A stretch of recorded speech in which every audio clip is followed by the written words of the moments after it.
গোপালগঞ্জ এখন বিরান জনপদে পরিণত হয়েছে। পুরুষ শূন্য অবস্থা প্রতিটি গ্রামে। শুধু পুরুষ কেন, প্রাপ্তবয়স্কা মেয়েদেরকেও বেধড়ক পিটানো হচ্ছে। ঘরের তালা ভেঙে ভিতরে ঢুকে কেউ আছে কিনা দেখা হচ্ছে।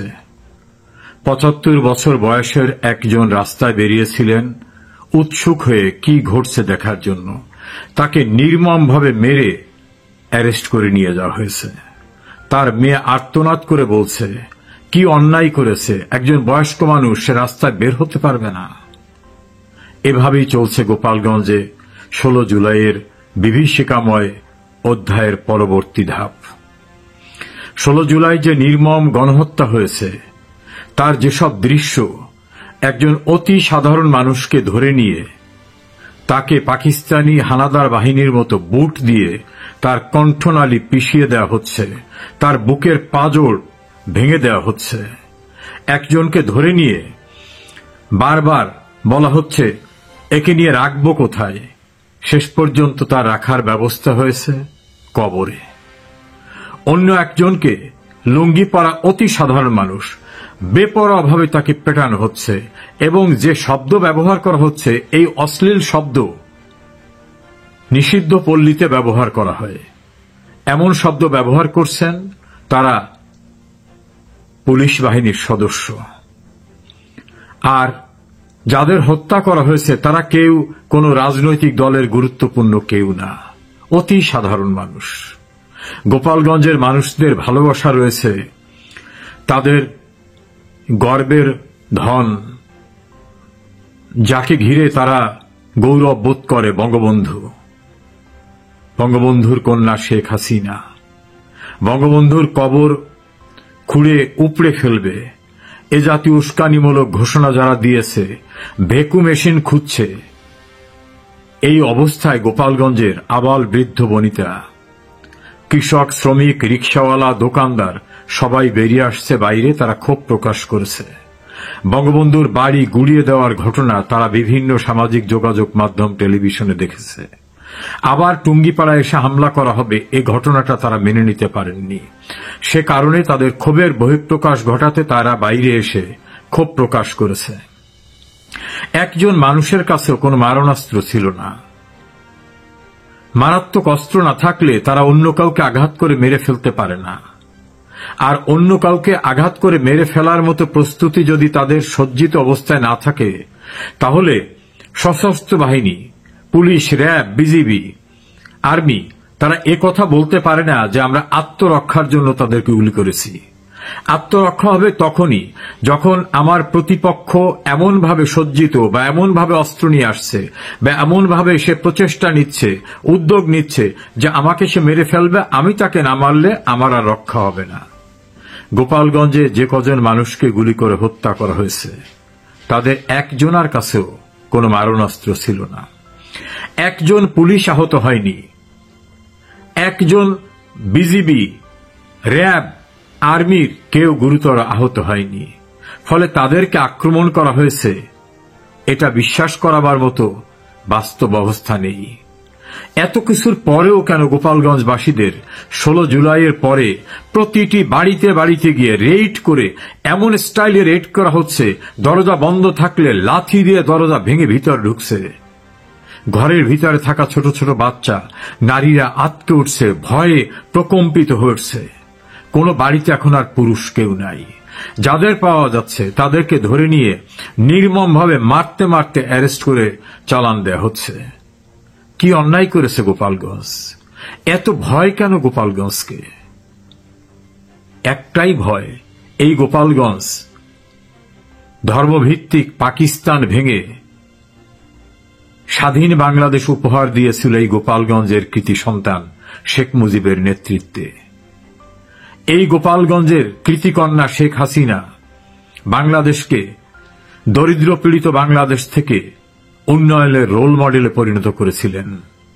রাস্তাঘাট, ব্রিজ, কালভার্ট, শিক্ষা প্রতিষ্ঠান, এলিভেটেড এক্সপ্রেসওয়ে, পদ্মা সেতু, মেট্রো রেল, কর্ণফুলী টানেল, এয়ারপোর্টের থার্ড টার্মিনাল, প্রতিটি বাড়ি বাড়ি বিদ্যুৎ পৌঁছে দেওয়া, ইন্টারনেট পৌঁছে দেওয়া, দরিদ্র মানুষদের ঘর করে দেওয়া, বিধবাদের ভাতা দেওয়া, প্রতিবন্ধীদের ভাতা দেওয়া, সামাজিক সুরক্ষা বেষ্টনীর কর্মসূচির মধ্য থেকে কোনো মানুষ না খেয়ে থাকবে না সে ব্যবস্থা করা, মেয়েদের শিক্ষিত করার জন্য বিনামূল্যে পড়াশোনার ব্যবস্থা করা, তাদের ভাতা দেওয়া, মুক্তিযোদ্ধার ভাতা বৃদ্ধি করা সহ এমন কোন জায়গা নাই যেখানে শেখ হাসিনার উন্নয়ন দেখা যাবে না।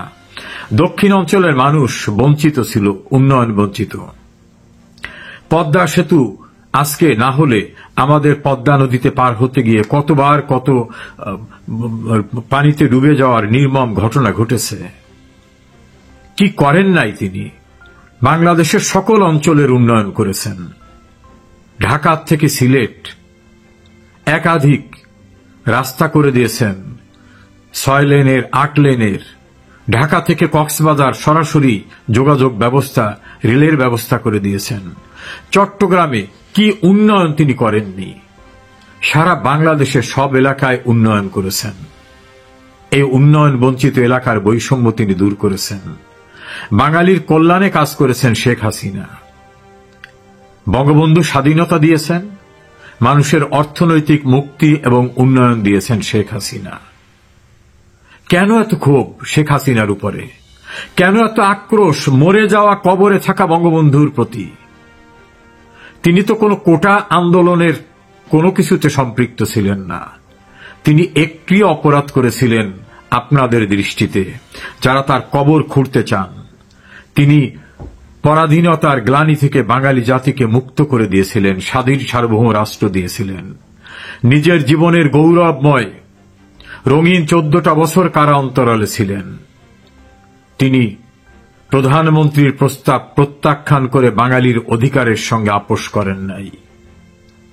তিনি এদেশের মানুষকে বিশ্বের মানচিত্রে স্বাধীন সার্বভৌম রাষ্ট্রের নাগরিক করে দিয়েছিলেন। তিনি ক্ষুধা দারিদ্র্য দূর করার জন্য দ্বিতীয় বিপ্লবের কর্মসূচি নিয়েছিলেন। তার অসমাপ্ত কর্মসূচি সমাপ্ত করার জন্য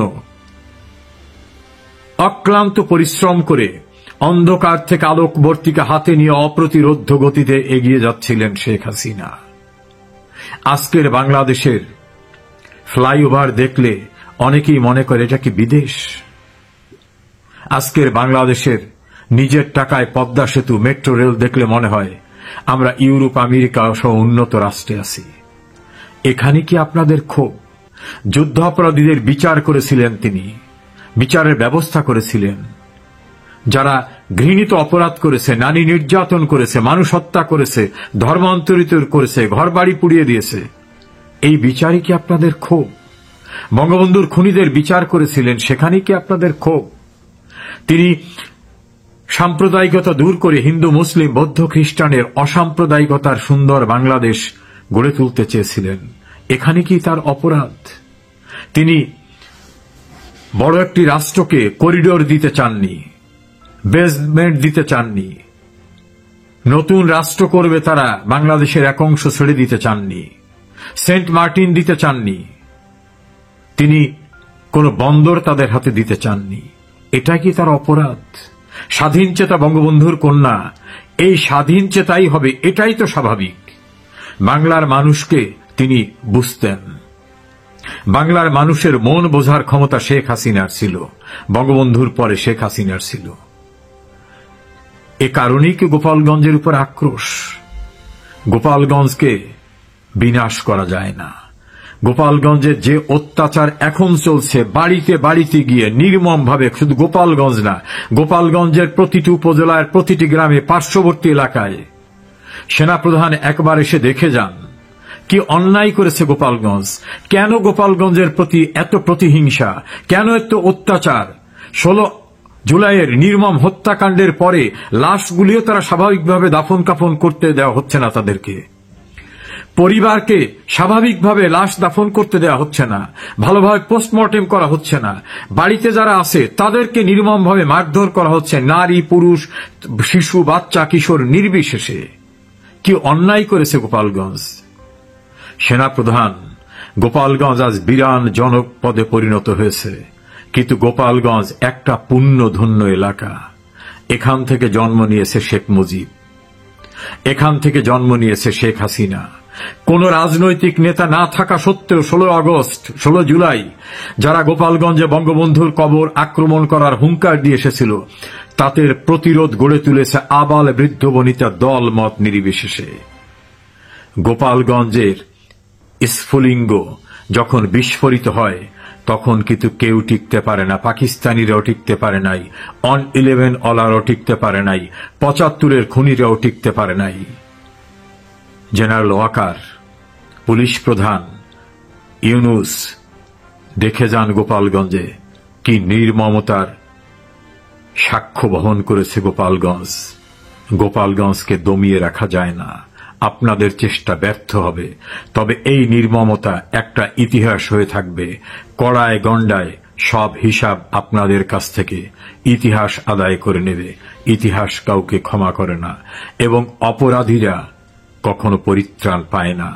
আজ হোক কাল হোক অপরাধীদের অবশ্যই বিচার হয়, প্রাকৃতিকভাবে বিচার হয়, আইনের মাধ্যমে বিচার হয়। বঙ্গবন্ধুর খুনিরা দাম্ভিকতা দেখিয়ে বলতো কেউ তাদের কিছু করতে পারবে না। তাদের দাম্ভিকতা চূর্ণ হয়েছে, কবরের সঙ্গে মিশে গেছে তাদের হাড় মাংস। আজ যারা গোপালগঞ্জকে নিয়ে এই হোলি খেলায় মেতে উঠেছেন, রক্তের খেলায় মেতে উঠেছেন, লাশের খেলায় মেতে উঠেছেন, বিচারের মুখোমুখি আপনাদেরও হতে হবে। কেউ আপনাদের রক্ষা করতে পারবে না। গোপালগঞ্জ বাঙালি জাতির তীর্থস্থান, বাঙালি জাতির শত বছরের নয় সর্বকালের সর্বশ্রেষ্ঠ সন্তান, বঙ্গবন্ধুর পুণ্যধন্য স্থান। গোপালগঞ্জ শেখ হাসিনার জন্মস্থান। বীরের জন্ম দেয় গোপালগঞ্জ। গোপালগঞ্জকে দাবিয়ে রাখা যাবে না। বাংলাদেশের প্রধানতম রাজনৈতিক দল আওয়ামী লীগ, এই দলটির কার্যক্রম এই মুহূর্তে নিষিদ্ধ। দলটিকে এখন একটি নিষিদ্ধ দলে পরিণত করা হয়নি, কিন্তু তাদেরকে কোনো কার্যক্রম চালাতে দেওয়া হবে না বা হচ্ছে না আইনগতভাবে। 2 নম্বর হলো যে এদের যে ছাত্র সংগঠনটি, এটিকে আইনগতভাবে এক্সিকিউটিভ অর্ডারে নিষিদ্ধ করে দেওয়া হয়েছে এবং এই দলের যে প্রতীক, নির্বাচনী প্রতীক, এই নির্বাচনী প্রতীকটি হলো নৌকা। আবার এটা মানে একটা নৌকা, মানে ওরকম নৌকা না। 50-এর দশকে আমাদের দেশের যে নৌকাগুলো ছিল, সাধারণত মানুষ ছইওয়ালা নৌকা ব্যবহার করত, ছোট কাঠের একটা নৌকা। আপনারা যারা গ্রামে বড় হয়েছেন 71, 72, 73 সনে এবং বর্ষাকাল দেখেছেন, একেবারে ছোট মাঝারি আকৃতির নৌকা। নৌকার বিভিন্ন আকার ছিল। আমাদের যেমন মালবাহী অনেক বড় বড় নৌকা রয়েছে যেগুলো জাহাজের মতো ছিল, 2, 3টে করে সেখানে পাল থাকতো এবং সেই পালের পেছনে যে হাল থাকতো, সেই হাল থাকতো এবং এক একটা নৌকা 500 মন, 1000 মন এরকম বড় আকৃতির ছিল। তো সেই সকল নৌকা পাট থেকে শুরু করে অন্য সকল পণ্য সামগ্রী বহন করা হতো। আজকের যে বড় বড় জাহাজগুলো ঠিক ওরকম জাহাজের মতো না হলেও সেই সকল পাল তোলা, 2, 3, 4টে করে পাল তোলা, তো এরকম নৌকা যারা জোয়ারের সঙ্গে বাতাসের সঙ্গে সামঞ্জস্য রেখে বাংলার এক অঞ্চল থেকে অন্য অঞ্চলে যেত। এবং এই সকল নৌকা, জাহাজের মতো নৌকা, সেখানে গুণ টানার জন্য যখন প্রতিকূল পরিস্থিতি যেত, তো এরকম মাল্লা থাকতো 10 জন 12 জন। তারা বিশাল মস্তুলের সঙ্গে সেই রশি টানিয়ে নৌকা টেনে নিয়ে যেত।